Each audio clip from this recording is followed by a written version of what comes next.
South India shopping mall the wedding mantra సరికొత్త wedding collection south India shopping mall.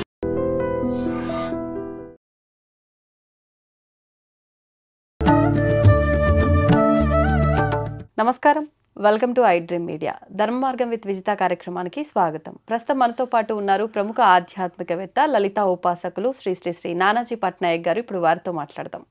నమస్కారం గురుగారు. శ్రీమాత్రే నమః. గురుగారు, మనకు ఇప్పుడు ఆల్రెడీ పుష్కరాలు ప్రారంభమయ్యి ఒక 3-4 రోజులు అయిపోయింది. మనకు పుష్కరాలు అనగానే ఖచ్చితంగా నది స్నానం చేస్తే మనకున్న పాపాలు తొలగిపోతాయని చెప్పి, లేదు అంటే మనసులో ఏమైనా ఉన్న అవి నెరవేరుతాయి కోరికలు అని చెప్పి, ఏదైనా కష్టాల్లో ఉన్న అవి తొలగిపోతాయి, రకరకాలుగా చెప్పుకుంటూ ఉంటారు. ఇప్పుడు జరుగుతున్న ఈ పుష్కరాలు సరస్వతి పుష్కరాలు. సరస్వతి అమ్మవారు అనగానే జ్ఞానానికి, విద్యకి ప్రతిరూపంగా భావిస్తాము. మరి ఈ పుష్కర స్నానం చేయడం వల్ల అవి మనకు లభిస్తాయి అనుకోవచ్చా, లేదంటే ఎటువంటి ఫలితం ఉంటుంది తెలియజేయండి. ఖచ్చితంగా అమ్మా. ఇక్కడ ఏంటంటే అసలు ఫస్ట్ దీన్ని ఒక్కొక్క పేరు ఎందుకు వచ్చింది, పాయింట్ నెంబర్ 1.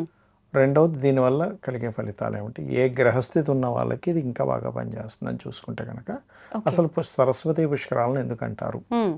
ఎప్పుడు కూడా మీరు గమనించండి, గురువు గనక మిథున రాశిలోకి ప్రవేశించగానే సరస్వతి పుష్కరాలు అంటారు. గురువు మిథున రాశిలో ప్రవేశించినప్పుడు మొన్న 15వ తేదీ ప్రవేశించాడు కాబట్టి 15వ తేదీ నుంచి సరస్వతి దేవి పుష్కరాలు. ఎందుకు మిథునానికి ఎందుకు తీసుకుంటారు, ఏం వృషభం, మేషం ఇవన్నీ ఉన్నాయి కదా అంటే, బుధుడు యొక్క రాసులు, బుధుడు జ్ఞానము, విద్య, వీటి కారకుడు. ఎవరి జన్మ జాతక చక్రంలో అయినా బుధుడు పాడయ్యాడు లేదా 4th హౌస్ పాడైంది, వాళ్ళకి ఖచ్చితంగా ఎడ్యుకేషన్లో డిస్టర్బెన్సెస్, బ్యాక్లాగ్స్, బ్రేక్స్ అవుతూ ఉంటాయి. బుధుడు పాడైనా లేదా బుధరాశులు పాడైనా. ఇది ఓన్లీ ఎడ్యుకేషన్ ఒకటే కాదు, బుధుడు లాజికల్ థింకింగ్కి, అదేవిధంగా మనము మ్యాథమెటికల్ అంటే క్యాలిక్యులేషన్కి, వ్యాపారాలకు కారకుడు. అందుకే ఎవరి జన్మజాత చక్రంలో అయినా బుధుడు పాడయ్యాడు, ఏమంటే మీరు వ్యాపారం చూస్ చేయండి అని చెప్తూ ఉంటారు. లేదు బుధుడు పాడై 4th హౌస్ కనెక్టివిటీ వచ్చింది, విద్యా సమయంలో కొంచెం పట్టుకోవాలి ఆ పిల్లల్ని. గట్టి పట్టుకోకపోతే వాళ్ళు పెద్దగా ఇంట్రెస్ట్ చూపించారు, ఎందుకంటే బుధుడు ఈజ్ ఎడ్యుకేషన్ కారకుడు కదా. అలాంటివి ఎప్పుడైనా గురువు యొక్క అనుగ్రహం కనెక్ట్ అయితే దానికి, ఇప్పుడు ఒక స్టూడెంట్ ఈజ్ బుధుడు, జూపిటర్ ఈజ్ గురువు.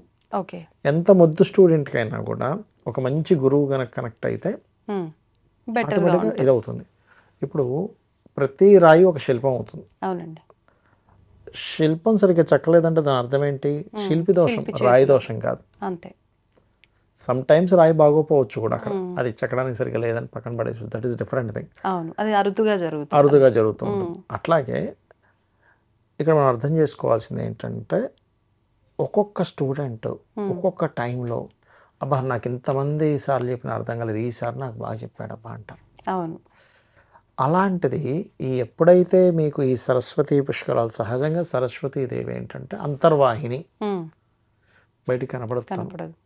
ఈ అంతర్వాహినిగా ఉండేటువంటి పుష్కరాలు వచ్చినప్పుడు పిల్లలకి ఎవరికైనా బుధుడు పాడయ్యాడు, 4వ స్థానం పాడైంది, లేకపోతే మనకు అర్థమైపోతూ ఉంటుంది, 7వ తరగతి వరకు చూసాం, 10 వరకు చూసాం, ఇది ఏంటో ఇంట్రెస్ట్ చూపించట్లేదు అన్నప్పుడు ఆ పుష్కరాలకు గనక తీసుకెళ్తే ఖచ్చితంగా వాళ్ళకి బుధగ్రహ దోషమైనట్లయితే, లేదా గురుగ్రహ దోషం ఉన్నప్పుడు ఎలా ఉంటుందంటే, వాళ్ళు టీచర్స్తో భయపడుతూ ఉంటారు.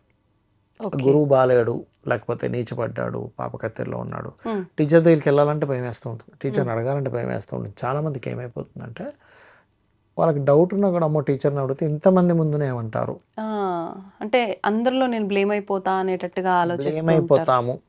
ఇది పిల్లలకి తల్లిదండ్రులు చెప్పాలి.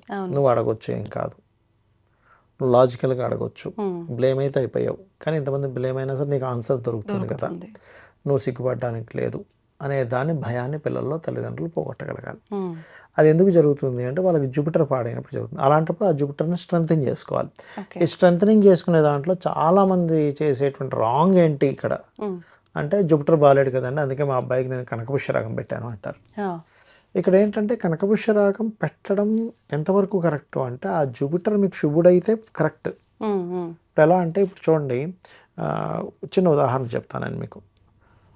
ఒక వ్యక్తికి ఉదాహరణకి బాగా జలుబు చేసింది, ఐస్ క్రీమ్ తినిపించాం, ఏమవుతుంది, ఇంకా ఎక్కువ అవుతుంది, తగ్గదు అది. అప్పుడు ఏం చేయాలి, దానికి ఆపోజిట్ కొంచెం వేడి పదార్థాలు, కొంచెం ఆవిరి పీల్చుకుంటాడు, కొంచెం హీట్గా ఉండేవి తీసుకుంటుంటాడు, అప్పుడు ఫ్రీ అవుతాడు. ఆవిరి ఎందుకు పడతామంటే దీనికి ఆపోజిట్ ఎనర్జీ దాన్ని కంట్రోల్ చేస్తుంది ఎప్పుడు కూడా ఏ ఎనర్జీనైనా. ఇప్పుడు వీళ్ళు ఏం చేస్తున్నారు, జూపిటర్ బాగాలేడు అందుకే మా వాడు సరిగ్గా చదవట్లేదు, గురువులు ఉంటే భయపడుతుంది అని ఉంగరం పెట్టేస్తారు. అది ఎట్లా అసలు బాగా జలుబు ఉన్న వ్యక్తికి ఐస్ క్రీమ్ తినిపించినట్టుగా అవుతుంది. లేదా బుధుడు పాడేయడండి, చదువు బాగాలేదు అన్న అందుకే నేను బుధుడిది పెట్టేస్తాను. అది కరెక్ట్ కాదు. దానికి సంబంధించిన దానం ఇవ్వాలి ఎప్పుడు కూడా. బుధుడు పాడయ్యాడా, గురువు పాడయ్యాడా? బుధుడు పాడైతే ఈ వ్యక్తిలో సరైనటువంటి క్యాపబిలిటీ లేక సరిగ్గా క్యాలిక్యులేట్ చేసుకోక గురువు మంచిగా చెప్తున్నా సరే ఎక్కట్లేదు. అలా కాదు, బుధుడు బాగున్నాడు కానీ గురువు పాడేయాడంటే ఈయనకి సరైన గురువు దొరకట్లా. చిన్న విషయాలకి అందరి ముందు ఏదో చేస్తుంటే ఫస్ట్ టీచర్ మీద రెస్పెక్ట్ పోయింది. అప్పుడు అతను ఏం చెప్పినా మనకు ఎక్కదు. ఒక రెస్పెక్ట్, ఒక ఇష్టం టీచర్ మీద ఉంటేనే మనకు ఆయన ఏం చెప్పింది శ్రద్ధగా వింటాం. ఇది మనం పట్టుకోగలగాలి. అయితే బుధగ్రహం పాడైనా గురుగ్రహం పాడైనా కూడా సరస్వతి పుష్కరాలు వచ్చినప్పుడు లేదా సరస్వతి అమ్మవారి యొక్క అనుగ్రహం లేదా హయగ్రీవ స్వామి యొక్క అనుగ్రహం ఉంటే వాళ్ళకు ఆ దోషం అనేటువంటిది ఖచ్చితంగా పోతుంది.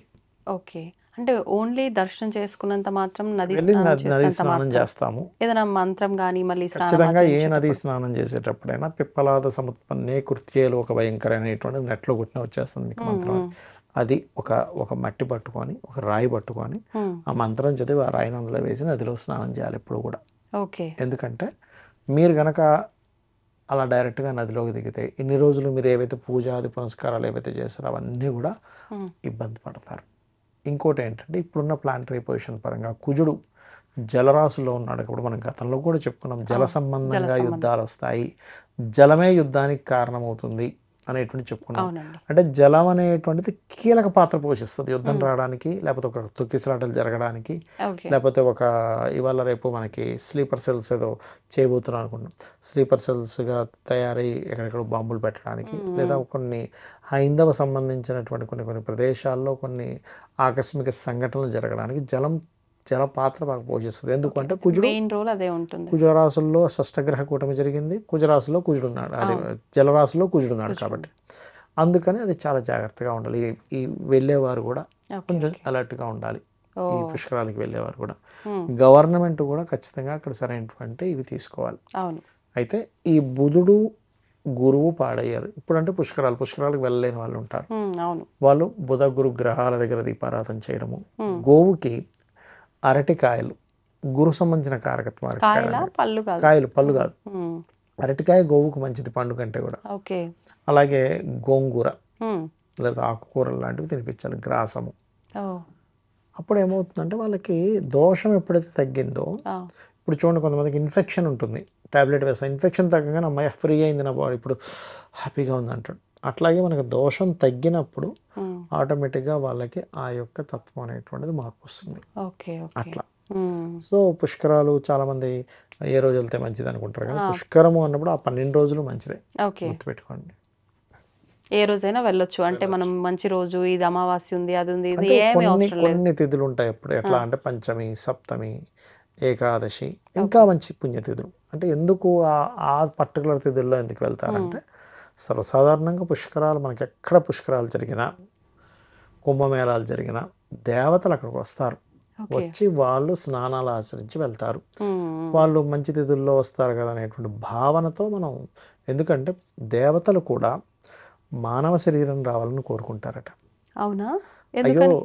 అయ్యో మానవ శరీరం ఎంత గొప్పదనుకుంటున్నారు అసలు మీరు ఏ తపస్సు చేయాలో భూమి మీదకి రావాలి, తపస్సు ఆచరించాలంటే ఇప్పుడు తిరుపతి కొండ ఉంది, మీరు అక్కడికి ఎందుకు అంత పాజిటివ్ వైబ్ ఎందుకు ఉంటుంది అనుకుంటున్నారు? కొన్ని లక్షల మంది సిద్ధులు కావచ్చు, ఋషులు కావచ్చు, ఎంతోమంది అక్కడ తపస్సు చేస్తుంటారు. అందుకే మనకు ఆ వైబ్ తెలుస్తుంటుంది. తిరుపతి కొండ మీదకి వెళ్ళగానే ఏ క్షేత్రానికి వెళ్ళిన ఎందుకు ఆ వైబ్ ఉంటుంది అంటే ఆ ఫీల్ మనకు తెలుస్తుంటుంది. ఎన్నో కొన్ని వందల వేల తీర్థాలు ఉంటాయి పైన తిరుపతి మీద. అంటే మీకు ఎంత మీరు దేవతా సంబంధించిన దాంట్లోకి సిద్ధులుగా గంధర్వులుగా ఎట్లా అయిపోయినా మళ్ళీ మీరు భూమి మీదకే రావాలి. అంత గొప్పది మానవ జన్మ. అందుకే దేవతలు కూడా కోరుకుంటారట మనిషిగా పుట్టాలని. కానీ మనిషిగా పుట్టిన మనం మాత్రం ఎందుకురా స్వామి నాకు ఈ జన్మనిచ్చావు అని అంటాం. అంటే కర్మ సిద్ధాంతం తెలియకపోవడం వల్ల, దేవతా శక్తి తెలియకపోవడం వల్ల, దేవతను ఎందుకు పూజించాలని తెలియకపోవడం వల్ల పుష్కరానికి వెళ్ళినప్పుడు అక్కడ అదొక సరస్వతీదేవి అనే స్పృహతో మనం వెళ్ళాలి. ఏదో నదిలోకి వెళ్ళిపోయాం వెళ్ళాం. ఇప్పుడు నదిలో స్నానం చేసేటప్పుడు కూడా చాలా మంది పసుపు కుంకుమలు పూలు దీపము తీసుకొని వెళ్ళి ముందర మొహానికి పసుపు రాసుకొని తర్వాత దీపం అవి వదిలిపెట్టి అప్పుడు స్నానం ఆచరించి వస్తుంటారు. అదంతా కరెక్ట్ పద్ధతి అంటారా? పద్ధతేనమ్మా. దానికి ఏంటంటే సంకల్పం చెప్పుకోవాలి. ఏమని సంకల్పిస్తే మీరు పురోహితుడు చేస్తారు. ఆ సంకల్పం చెప్పుకొని చక్కగా దీపం వదులుతారు. కాకపోతే సబ్బు రుద్దుకోవడం లాంటివి చేయకూడదు. చాలా పెద్ద దోషం. ఈత కొట్టకూడదు అని చెప్తుంది శాస్త్రం. ఈత కొడితే నదిని కొట్టిన పాపం వస్తుందట. అందుకని అలాంటివి చేయకూడదు. అంటే పుష్కర సమయంలో మాత్రం, మెయిన్గా పుష్కర సమయంలో. ఓకే, ధన్యవాదాలండి. శ్రీమాత్రే నమః. తవ్వండి, తవ్వుతున్న శివలింగం. సరే దాన్ని అట్లా కప్పేసేయండి, చూపించదండి. Krishna is there. మూర్తి పూజ కాదు, సాక్షాత్ బ్రజేంద్ర నందన భగవాన్ ఉన్నారు మూర్తిలో.